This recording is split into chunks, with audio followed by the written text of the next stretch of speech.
Bien, daremos inicio, por favor.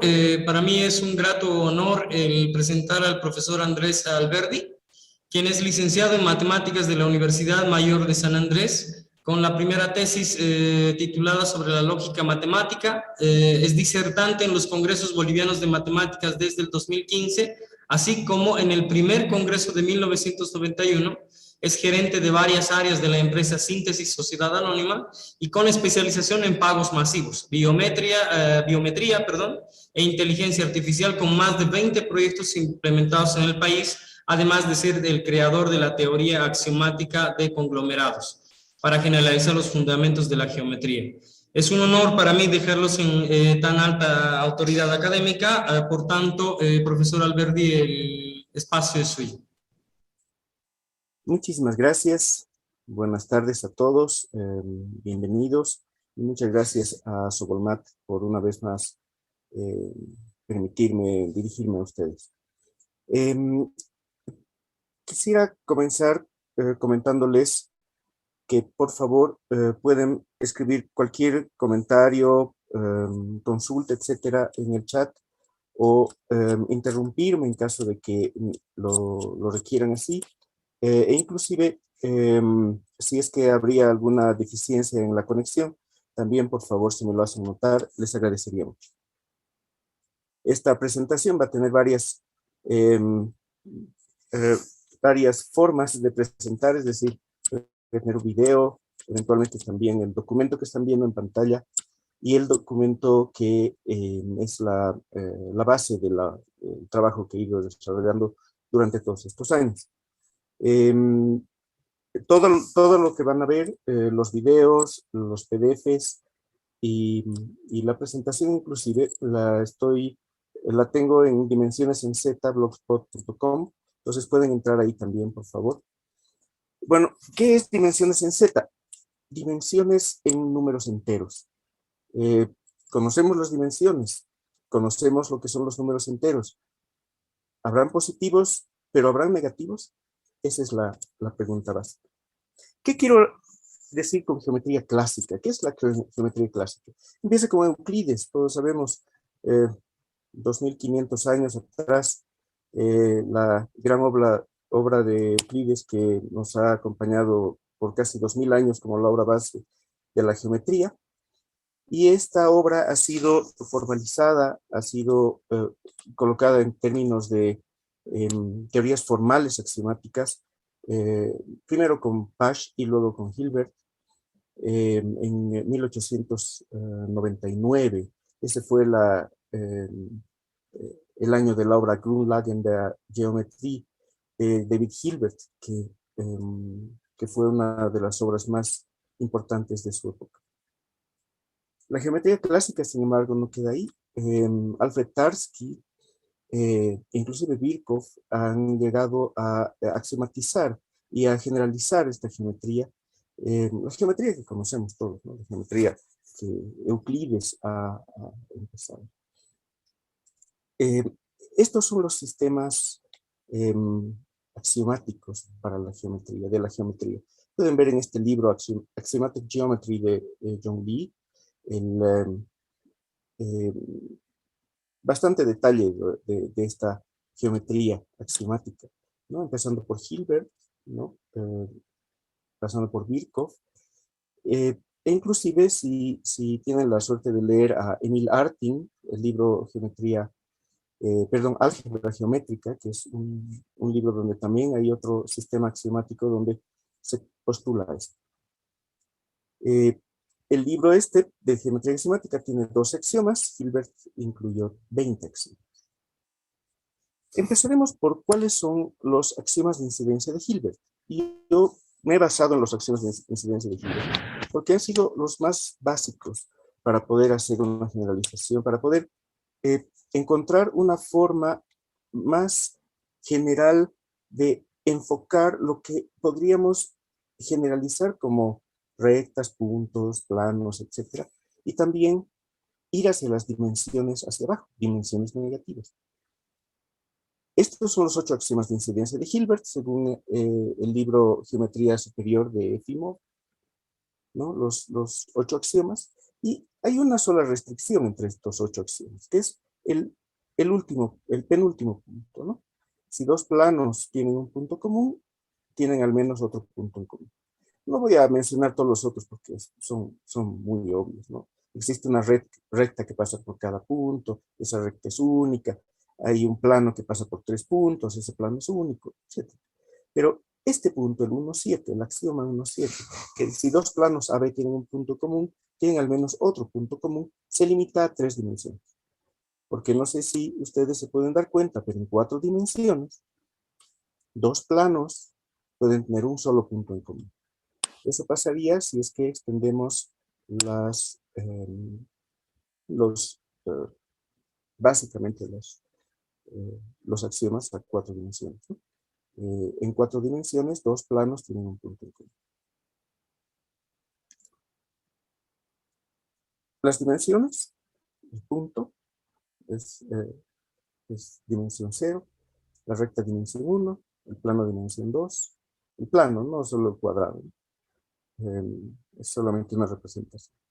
El espacio, dimensión 3, 4 dimensiones, 5 dimensiones, etc., ¿no?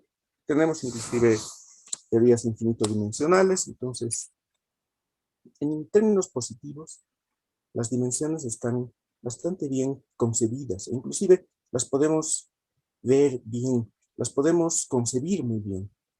Pero esa concepción que tenemos de las dimensiones no es solamente una concepción que nosotros vayamos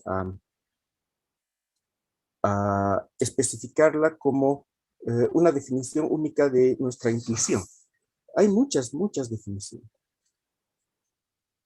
De hecho, hay las más aceptadas actualmente son de las definiciones topológicas. ¿Qué se puede entender como dimensiones negativas? Como ustedes han escuchado, he sido expositor en 1992 en el primer Congreso Boliviano de Matemática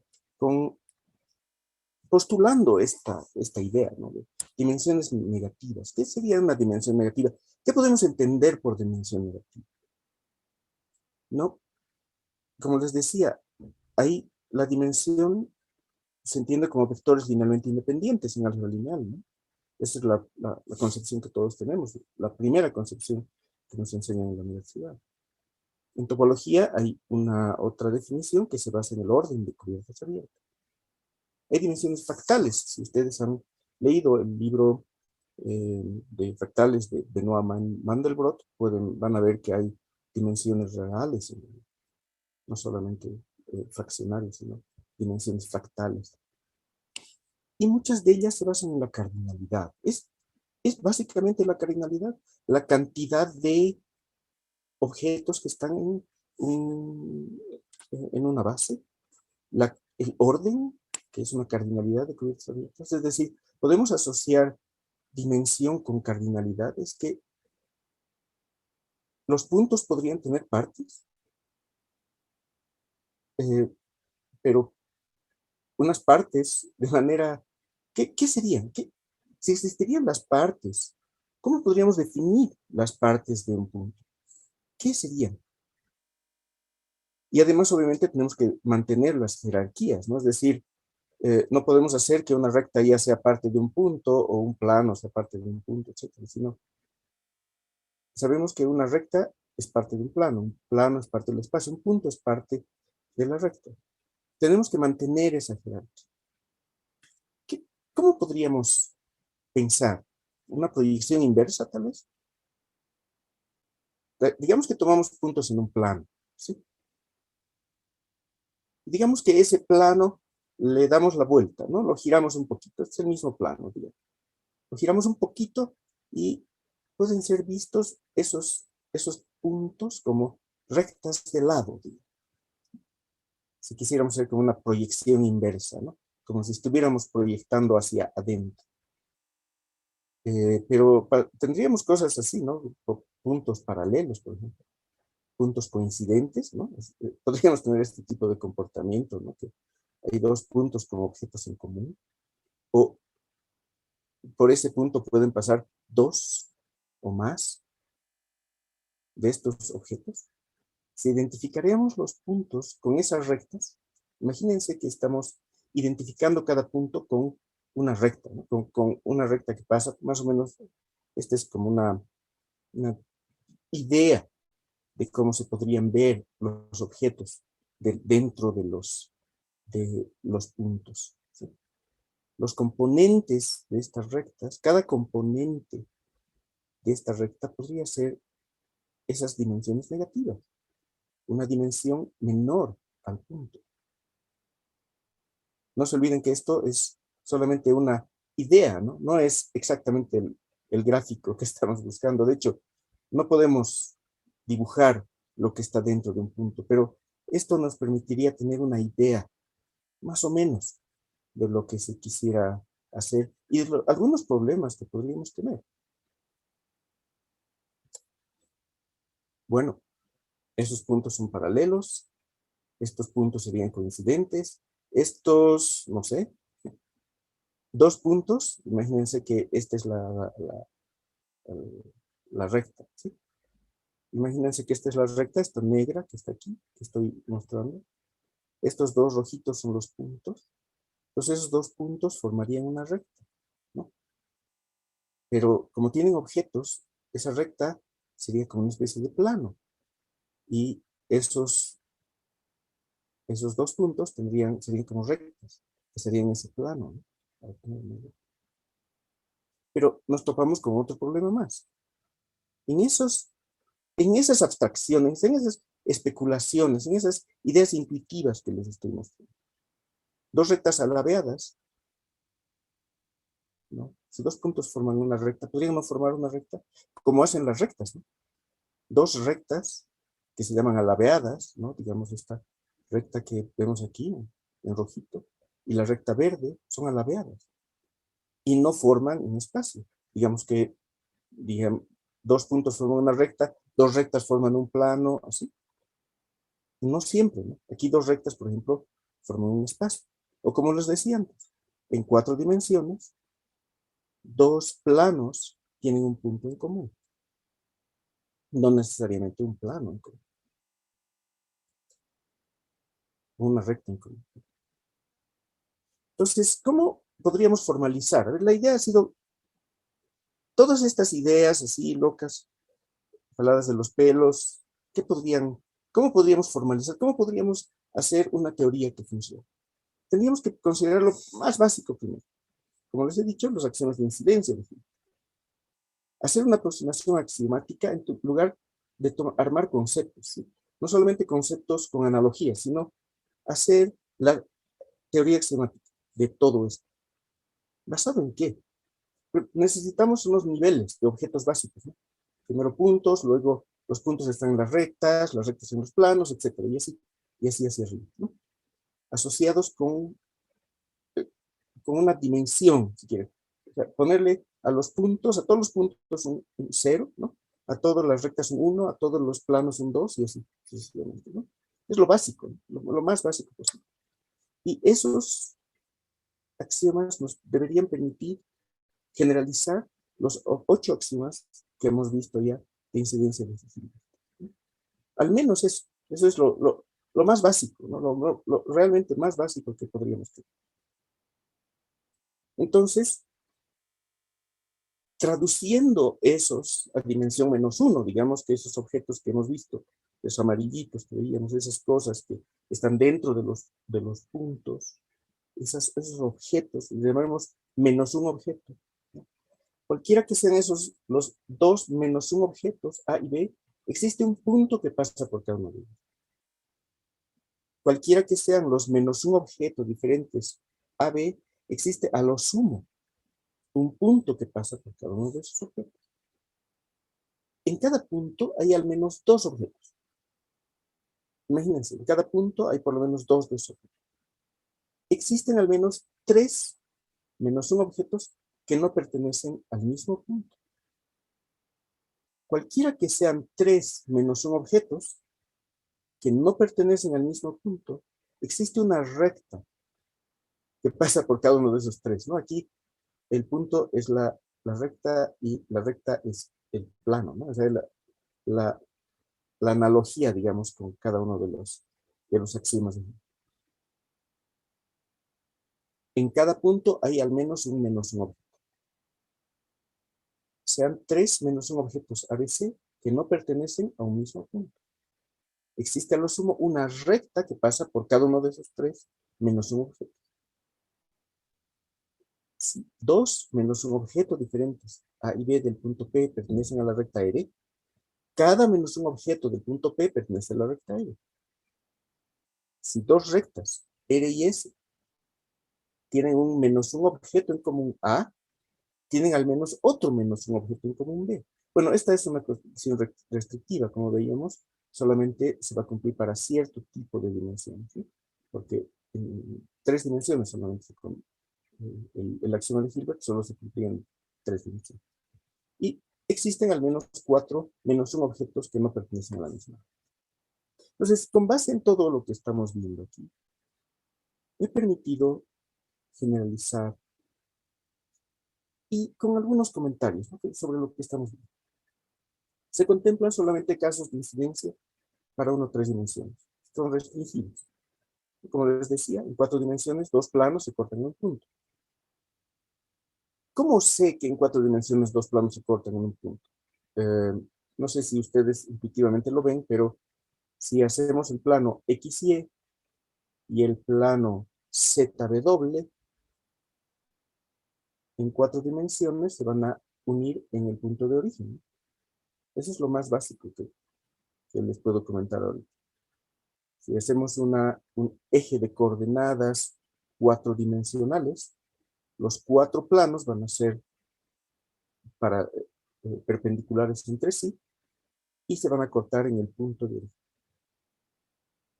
2 planos, en este caso, el plano XY y el plano ZW se van a cortar en el punto de origen. Las rectas alabeadas también tienen que tener analogías en estos menos un objetos. De estos axiomas que hemos visto, de ese listado que acabamos de leer, existen varios que podrían agruparse, ¿no? Por ejemplo, dos objetos de menos 1 dimensión forman un objeto de 0 dimensión.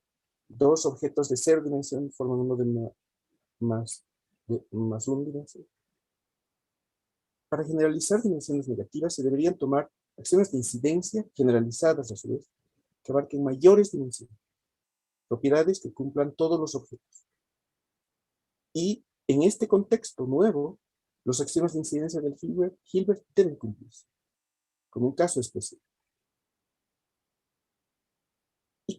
¿Y en qué podríamos basarnos, no? Yo he pensado que nos podríamos basar en la teoría de conjuntos establecida, hermano Frankel. Todos sabemos, todos hemos llevado la teoría de conjuntos de hermano Frankel. Y sabemos que es una base para todas las teorías axiomáticas en general, matemáticas. Entonces se podría usar esa teoría de conjuntos.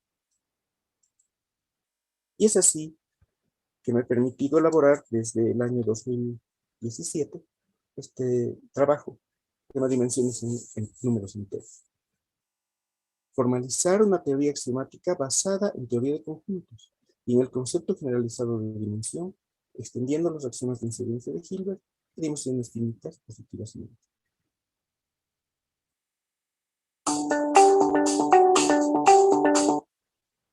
Me voy a permitir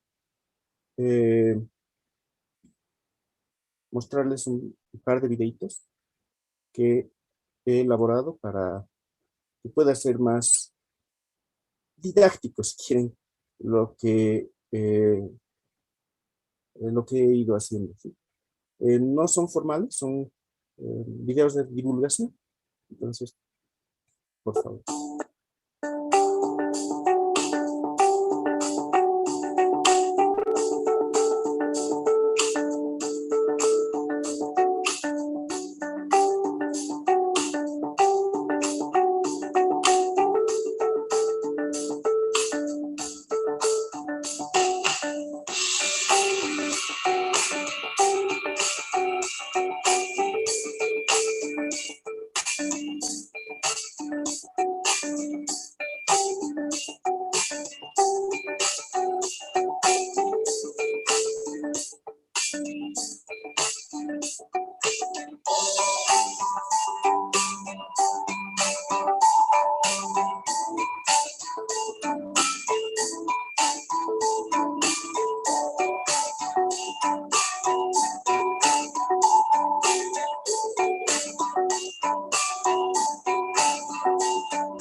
Inmediatamente viene el segundo video.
Gracias.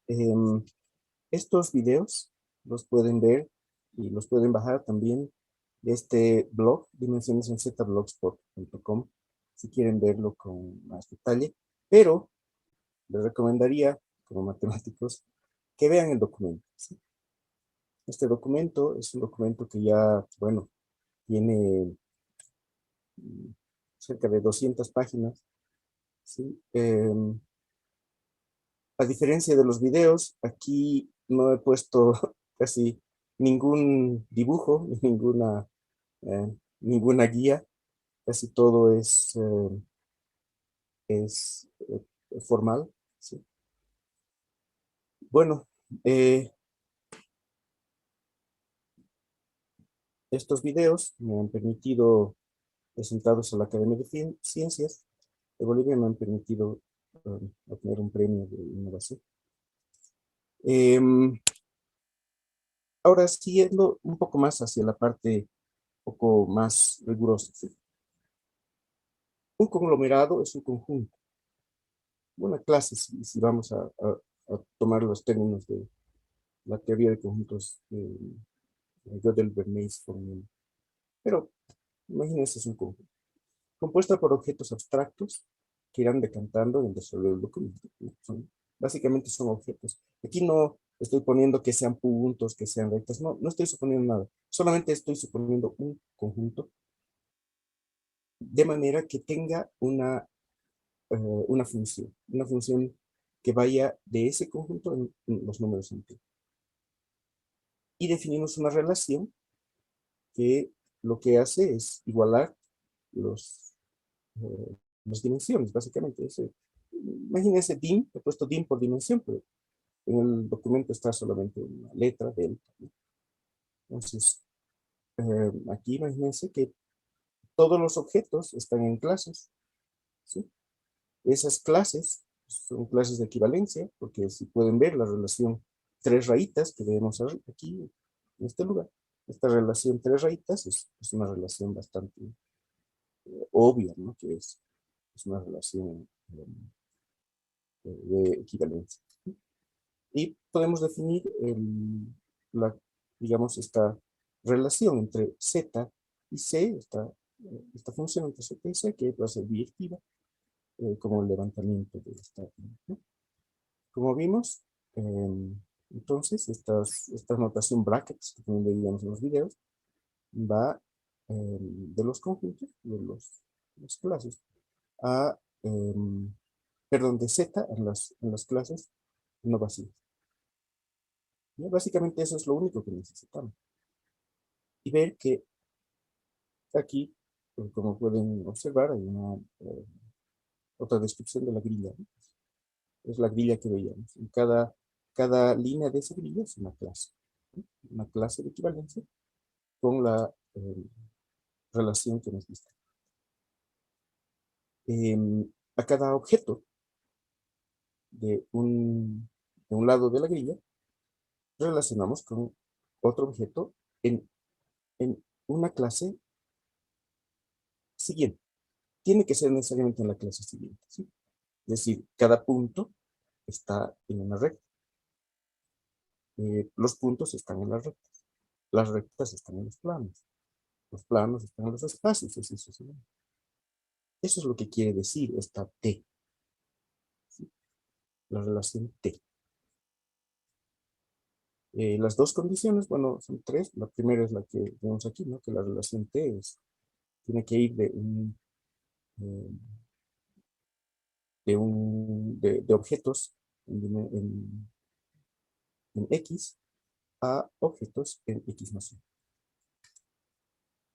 Las condiciones para T son dos, que para cada uno de los objetos, digamos este B que está en X, yo le digo B es un X espacio, ¿no? O bueno, como B es un punto, pues tiene que estar en una recta. Si B fuera una recta, B tendría que estar en un plano al menos, y tendría que haber un punto en esa recta, ¿sí? Eso quiere decir esta relación de uno, esta condición de uno. La condición de uno es que cada objeto debe debe haber alguien relacionado con él por abajo, si quiere, y tiene que estar relacionado con alguien hacia arriba. Esa es la primera. Y la segunda es la no trivialidad, es decir, que ese mismo objeto, para ese mismo objeto, tiene que haber algún otro objeto C' que que no está relacionado con B. Y tiene que haber algún otro objeto en X más 1 y B no está relacionado con nosotros. Esta es una relación bastante sui generis, pero es la relación intuitiva que buscábamos, ¿sí? Para poder ir escalando paso por paso en las dimensiones. Y eso nos deriva en una relación especial de congruencia. Es una relación de equivalencia. Una relación de congruencia que nos dice que son congruentes siempre y cuando todos los objetos que estén relacionados por abajo con el primero también están relacionados con el segundo. Pues más o menos como decir, dos rectas son iguales y todos sus puntos son iguales. Dos planos son iguales y todas las rectas que están en los planos son iguales también. Es decir, si todas las que están en un plano están en el otro, también son la misma, ¿no? Entonces, esa es una relación de equivalencia. Con las definiciones anteriores, etcétera, se demuestra que es una relación de equivalencia. Luego, el axioma de coherencia. Este es el primer axioma que estoy postulando, ¿sí? Y es bastante obvio, ¿no? Si tenemos que B está relacionado con C, con la relación T, BTC, si tenemos B relacionado con C y A es igual a B, entonces A también tiene que estar relacionado con C. Es bastante obvio. Eso debería pasar. Y esa es una relación que la pongo como una acción, ¿sí? Y debería pasar para todos los X, ¿sí? Para todos los X que están en los enteros, positivos, negativos, ¿sí? Son las funciones. Luego, como hemos visto también en el video, asociamos todas estas flechitas que son la relación T, ¿no? AT de X más 1, de AT y todas las demás, todas estas flechitas, ¿no? Es decir, DI, T de I más 1, todas estas. Y si tenemos todo este caminito, de manera así, entonces podemos definir una relación nueva que es AV. Esa relación AV ya es una relación de orden. A diferencia de la relación T, esta relación T, como vimos, no podía hacerse una relación de orden. Esta relación U sí puede ser una relación de orden, pero es una relación de orden respecto, considerando el axioma que hemos visto, respecto de la congruencia. Bien, como hemos visto también en el videito, definimos las órbitas, ¿no? Estos operadores U super asterisco, en W, por ejemplo, aquí serían, si tenemos A y tenemos B, son dos objetos que están en dos diferentes espacios, y tomamos todos los que están en W, perdón, todos los que están en W, todos los que están por arriba, digamos, y los asociamos, hacemos el conjunto U asterisco. ¿Sí? Y esta sería la órbita de A y B en B. Si unimos todos los W, vamos a tener la órbita completa de A y B. Podemos hacer solamente para A, pero es importante que sea para A y B. Y U subasterisco de AB en Z serían todos los que están aquí.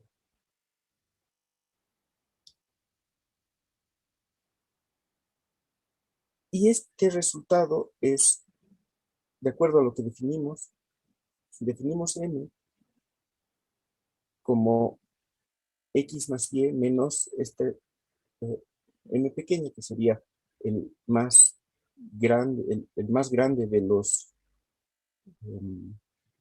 los enteros que están más abajo que A, dados A y B. Todos los que están más abajo que A, y los que están relacionados con A, definimos M como el más grande de ellos.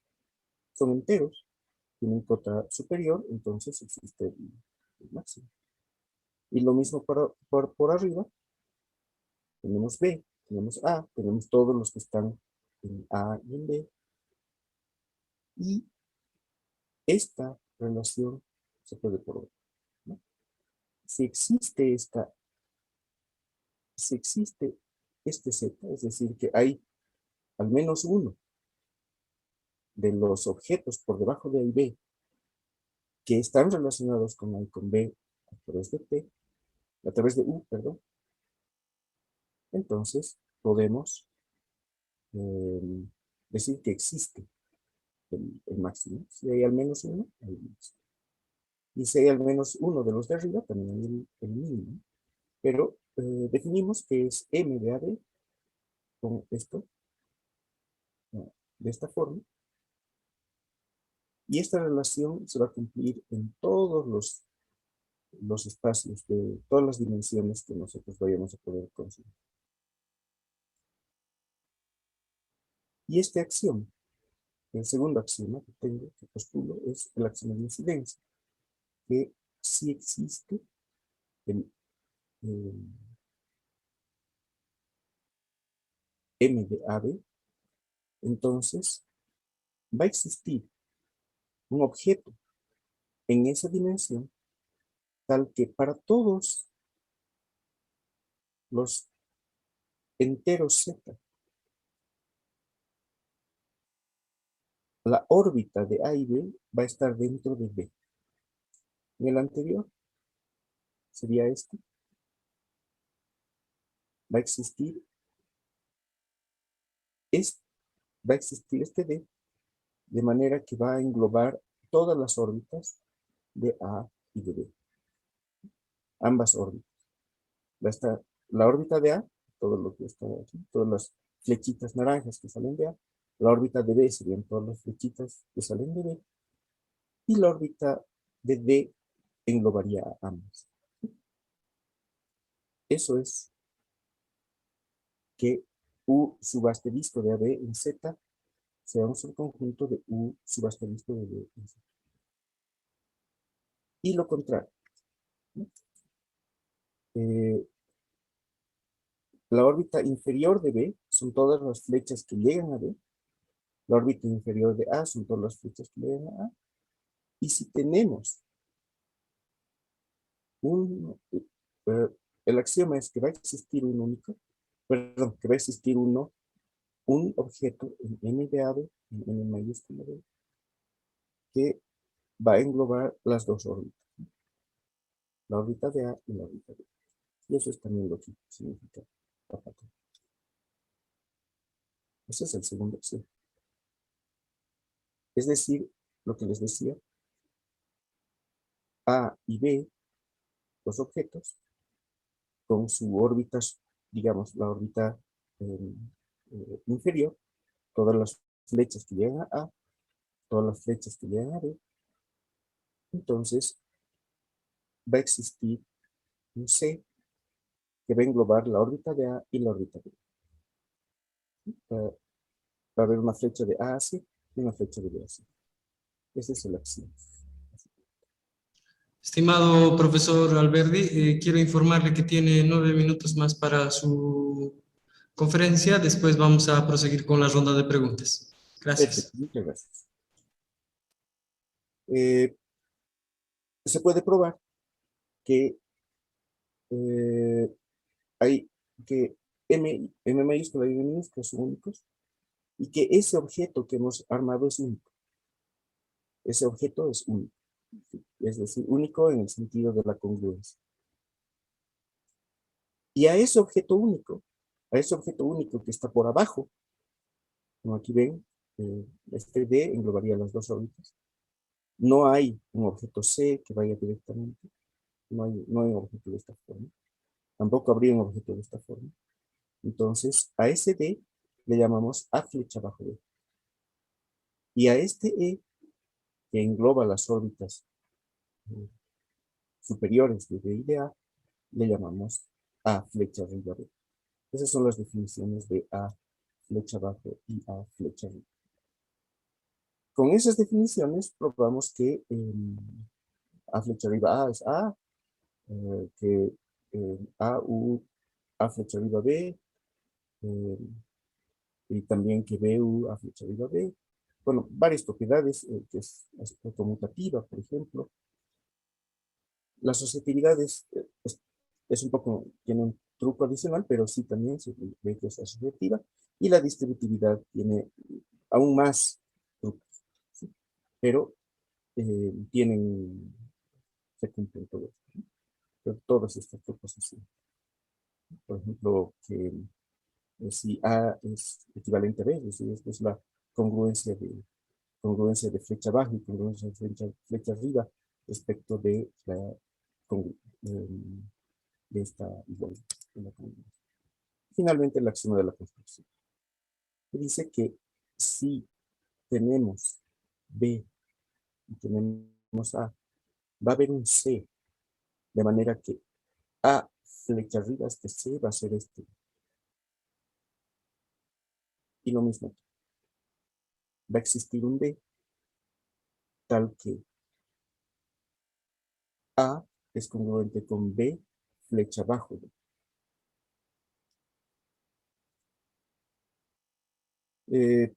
Ya vimos en el video que los puntos serían los elementos de Z espacio 0, las rectas como el espacio 1 y los planos como el espacio. Bueno, esa teoría axiomática es consistente, como sé, porque mi querido amigo Marcos Canedo ha hecho un modelo de conglomerado, que lo ha hecho en Q más, lo llamado, ¿no? Es una de las cosas más interesantes porque además, mediante esto, se ha podido generalizar los conceptos de máximo común múltiplo y mínimo común divisor para racionales. La definición más natural para racional. Este documento también van a poder verlo ahí en el blog. ¿Cuáles han sido los principales logros? Basarse en conjuntos de números muy bien conocidos, que son los racionales. para construir el conglomerado de estos objetos, definir plenamente el concepto de dimensión en este conglomerado, cumplir todos los axiomas de la teoría sistemática de dimensiones en Z de conglomerados, extender de una manera natural y sencilla los conceptos de máximo común divisor y mínimo común múltiplo, como les decía, y extender los conceptos de dimensiones en Z a estructuras matemáticas denominadas reticulares. En realidad él ha hecho un poco más, aún todavía. En 2020 ha extendido estos modelos al cuerpo de fracciones de un dominio de factorización única.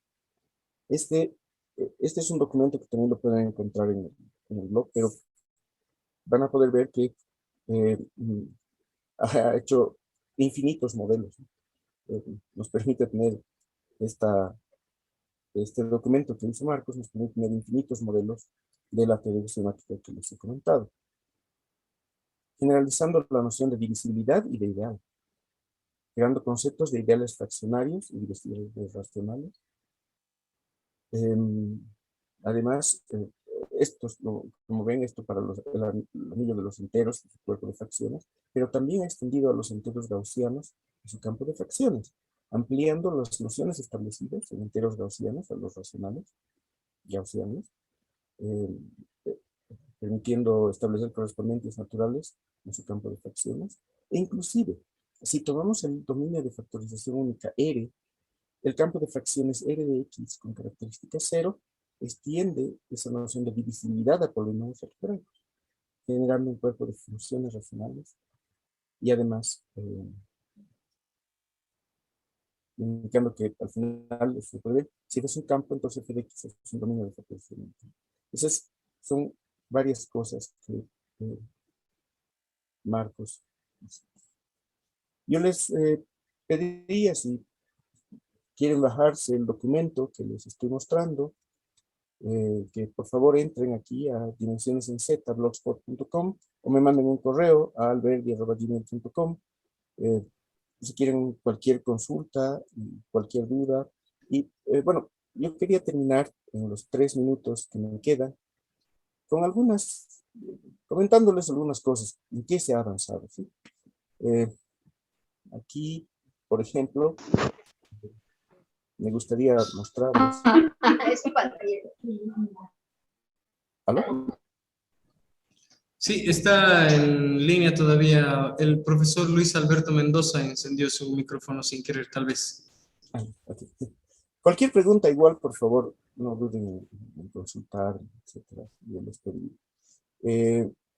Por ejemplo, una de las cosas que me gustaría mostrarles es esta. Hay una fórmula que he podido deducir con la generalización de todos estos temas. Si ven, el documento es, bueno, hay generalizaciones de M a N objetos, y generalizaciones de flecha arriba, generalizaciones de flecha abajo, de órbitas, hay todo un conjunto de teoremas por aquí. Y quería dejarles con estito. Es un teoremita que creo que es una cosa interesante. Este teorema de aquí, teorema de incidencia. Este teorema lo que nos está diciendo es que si tomamos n objetos que cumplen la condición de asociatividad, tenemos que hacer cumplir la condición de asociatividad por esta existencia de n x y, se cumple que la dimensión m de A y de todos ellos, menos la dimensión m minúscula, es esta sumatoria, que se puede expresar en términos de las anteriores. Es como un algoritmo que puede ser complejo. Y yo es un documento bastante extenso. Están cordialmente invitados a poder verlo. He tratado de generalizar muchas cosas. Estoy tratando de generalizar ahora el otro conjunto de axiomas de Hilbert. Y bueno, les agradezco mucho.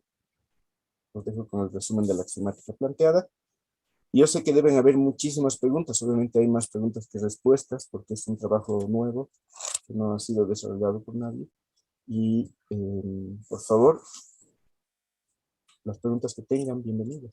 Muchas gracias, estimado profesor. Si alguien de la audiencia tiene alguna duda o consulta para el profesor Alberdi, por favor, sírvase a levantar la mano o simplemente activar su micrófono y cámara de video. Gracias.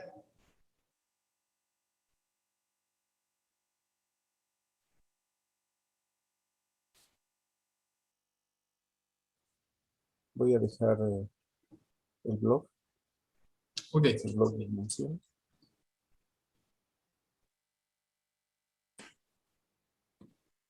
Aquí en las etiquetas pueden ver los documentos. El documento último que tengo es el documento versión 6.1. Las versiones históricas también están. Aquí están los dos modelos. El modelo de conglomerado a través de campo de fracciones y el modelo en Q+. Y aquí están los videos. Un video promocional, que es muy básico, y estos videos de divulgación.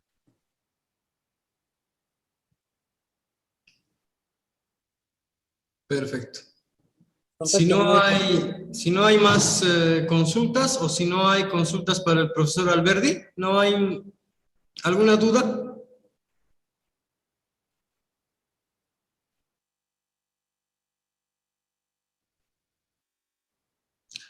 Bueno, creo que al parecer no hay más consultas, estimado profesor Alberdi. Yo le quedo muy agradecido por esta brillante conferencia. Estoy seguro que al dejar sus datos ya se van a comunicar internamente con usted. Muchas gracias por participar de este 22º Congreso Boliviano de Matemáticas y agradecer a la audiencia también el haber participado en la misma.